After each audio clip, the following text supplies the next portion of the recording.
ก็พอน้องผู้คล้องหักเป็นความหวังอย่าให้หักเฮาเพพังคอยรอหวังเฮาเด้อน้อง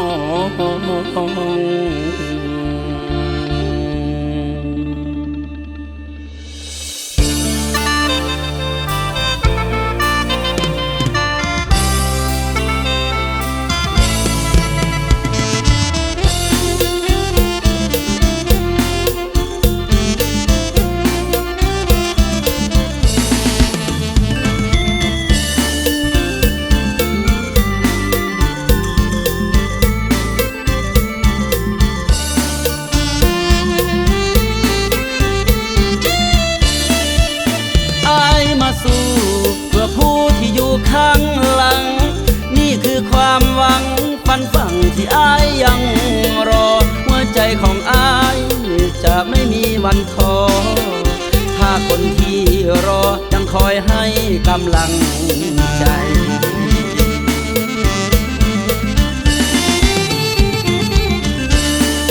ใจปากป่าจนสุดหน้าผามหาสมุทรฟังใหญ่คำว่าถอยนั้นอายบ่ได้บ่ดึกมันสู่บ่ยานบ่มีวันถอยหลังมีแต่ฟังความหวังเพื่อคนอยู่หลังดอกทางบ้านเบิ่งดาวมองเดือนที่เคลื่อนอยู่บนท้องฟ้าหลายครั้งน้ำตาคิดทอดบ้านเกิดทินฐานแต่เพราะความจนเลือดคนนักสู้อีสานงานหนักงานเบาทุกด้านเกิดอีสานบอกเคยถอยเมื่อดวงตะวันนั้นขึ้นทางตะวันออก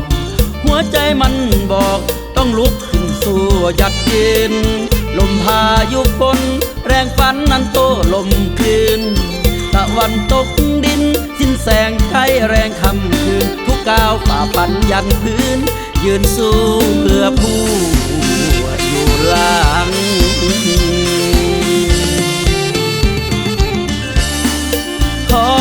คอยอายเจ้าเพื่อหัวใจให้ไผนั่นคล้องกูให้กำลังใจอายสู่เพื่อผู้อยู่หลังทุกครั้งอายยังหักและห่วงใยทุกเวลาอายสู่มาก็พอน้อง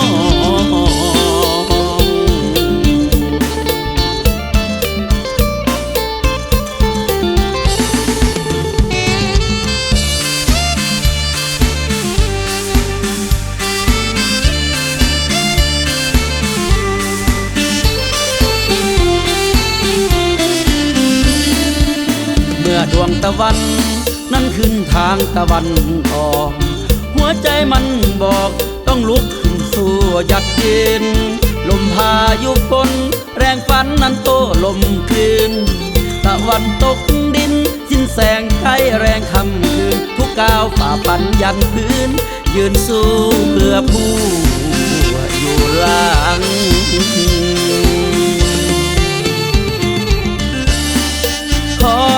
คอยอายเจ้าเพื่อหัวใจให้ไผนั่นคล้องกูให้กำลังใจอายสู่เพื่อผู้อยู่หลัง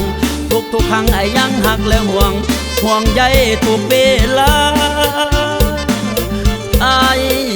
สู่มาก็พอน้อง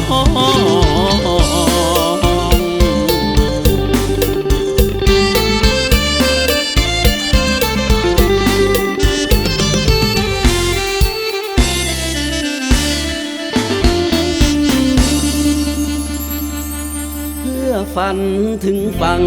ที่อายยังหวังคืนน้องยังคอยรอ